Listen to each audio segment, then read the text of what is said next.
দর্শক, ইলিশের বাজারের খবর জানাতে মুন্সিগঞ্জ থেকে সরাসরি যোগ দিচ্ছেন সহকর্মী শুভ ঘোষ। শুভ, ইলিশের বাজারে দাম কেমন দেখছেন, ক্রেতা সমাগম কেমন?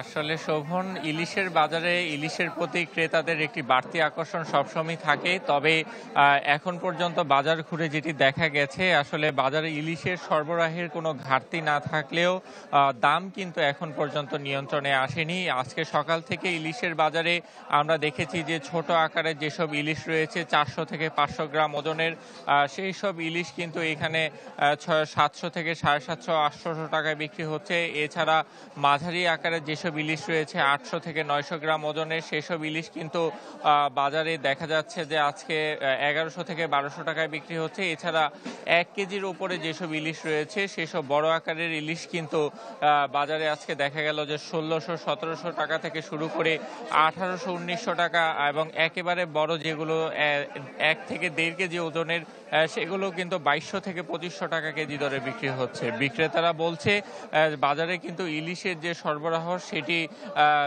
কোনো ধরনের ঘাটতি নেই, সরবরাহটি কি স্বাভাবিক আছে। এবং তবে তারা এই কথা বললেও সাধারণ ভোক্তা পর্যায়ের ক্রেতারা কিন্তু বলছে যে বাজারে নিয়মিত বাজার মনিটরিং কিংবা তদারকি না থাকার কারণে কিন্তু ইলিশের পাশাপাশি অন্যান্য মাছের দামও বেড়েছে। এবং সকাল থেকেই কিন্তু আমরা দেখছি যে ইলিশ কিনতে কিন্তু ক্রেতারা ভিড় করেছেন বাজারে, এবং যারা আসছেন তারা বলছেন যে যেহেতু আসলে ইলিশের সরবরাহ বৃদ্ধি পাচ্ছে বাজার পাইকারি এবং খুচরা বাজারে, সেই ক্ষেত্রে কেন এখন পর্যন্ত দামটি হাতের নাগালে আসছে না সেই প্রশ্নটি তারা রেখেছেন। তবে নানা অজুহাতে মূল্য বৃদ্ধির কথা বলছেন বিক্রেতারা।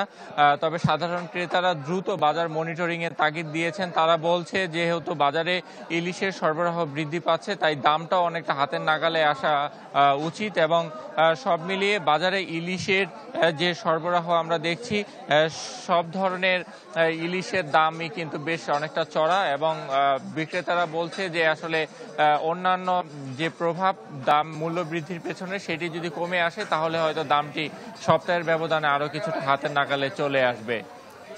শুভ, আপনাকে ধন্যবাদ।